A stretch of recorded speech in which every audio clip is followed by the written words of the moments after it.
Hi everyone, I'm Verity, I'm Will. Hello, I'm Bob. And I'm Pitzel. and we're the Publishers Baddies. We're here to help college students overcome the challenges of preparing for professional interviews.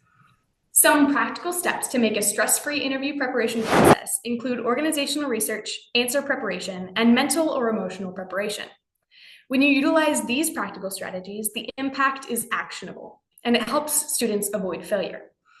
I'll be speaking on our first topic, which is organizational research. For organizational research, you want to identify red flags in the company before it's too late. You want to research their company values, which means picking apart those values to determine if their beliefs align with your own personal convictions. If they don't, it's probably not the right organization for you. Workplace community is also important. You want to build strong bonds between your coworkers, which means you want to research the company's business operations to decide if that environment is correct for you. You also want to look into the organization's reputation. Look into recent events, projects, or news to gain insight into the company's reputation. You want to have them have a good environment with their community. And I'll be passing it on to Will. I'm Will, and I'll be discussing on answer preparation, which includes strategies to anticipate answers.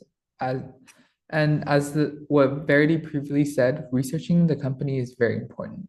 Below, I have three R's. The first R stands for research. You have to understand the company's mission, recent news, and what the job requires. Those are very important. And also tailor your answer to how your skills and experience align with your need. Don't just answer the question like by one sentence, but expand on that and add more to it with your own experience. Because they're only going to take one look at your resume. Like, how are they going to remember that? Speaking of resume, let me move on to my second point, resume. You have to remove your resume and be prepared to discuss every single point on your resume with specific examples. Those are very important. We know like how the interviewers like to use behavioral questions, so please remember to use the STAR method when you're preparing to discuss every single point on your resume. And the third point is to recognize. Please, please, please remember. Recognize your strength and weakness. That is very important. Think about how your strength will benefit the company and find ways to incorporate it in your response. Because knowing your strength is not enough. You have to let the interviewer know your strength as well. For weakness, that you can keep to yourself. Yeah, and focus on what you can do to improve. If the interviewer asks the classic interview questions, like what is your greatest weakness? And I'll be passing on to Baro. Hello, I'll be talking to the mental and emotional preparation on this matter. Your mindset matters in this situation. Your mindset is everything. It's like this. If you go into a fight thinking that you're going to lose, you're going to lose. You got to think positive. You got to remember you earned this.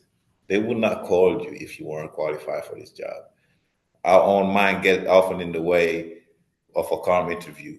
Tell yourself that you've done this before and then you got this. You got to visualize success. You got to picture yourself walking in confidently, shaking hands with your interviewer, smiling, and answer the questions that they ask you professionally. You got to know your story. Go over your background again, skills, and goals so you sound natural and prepared, but not script or memorized. Last thing I want to talk about, this is the biggest thing. You got to breathe. There's no stress. If they hire you, amazing. If they don't, you just learn. There's no loss in the situation. You learn and then you just improve. Breathe and go and get the job. And also pray that night before or the day before, before you walk in, pray, pray and be positive about this that you're gonna get it. And I promise you, you will get it. If not, on to the next. All right, I'll be passing it to Pitso. Thank you, Baro. Lastly, I'm going to be talking about the impact that all this preparation can have on your interview. So I'll start off with some statistics. First off, 47% of applicants are not hired because they don't know enough about the company. That means if you put in the bare minimum of looking up the company mission or the company values, you've already beat out half of the other applicants that you're going to be going up against. That's a very big difference with a very small amount of preparation. 78% of recruiters say that a positive attitude makes a significant impact on interview outcome. Borrow gave us some great strategies on how we can work on increasing our positivity and making sure that we go into the interview with a calm mindset. And it really does make a difference to the interviewers. You can have all the right answers, but if you're nervous, it will affect your interview. 33% of recruiters have already decided on the applicant within the first 90 seconds. So how do we make those 90 seconds count? First off, by implementing all the strategies that my group mates already discussed. And then in terms of an example, we have a great example on how to make the most of your 90 seconds. So we have here's the video clip. Hampton High School is a white school, Mrs. Jackson. Yes, Your Honor, I'm aware of that. Virginia, still a segregated state. May I approach your bench, sir?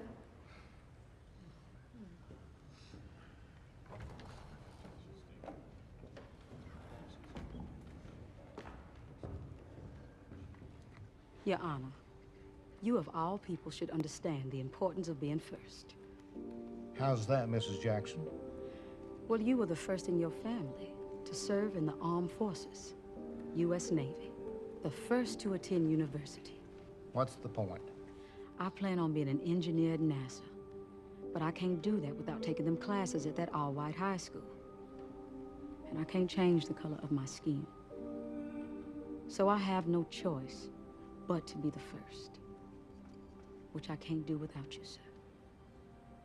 Your Honor, out of all the cases you're gonna hear today, which one is gonna matter 100 years from now? Which one is gonna make you the first?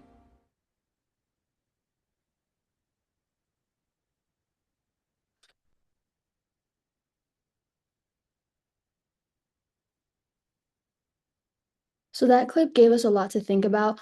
She implemented all the strategies that we've already discussed. Verity talked about organizational research. She clearly did a lot of research on the judge before she even went into the courtroom, which made an impact on him because he saw her dedication to the case. And then, as Will mentioned, she knew her resume and she knew her story very well. So she was able to portray herself in a very genuine and authentic way. And she maintained calm and composed throughout the entire thing. She likely used some of the strategies that Barrow mentioned as well. Thank you.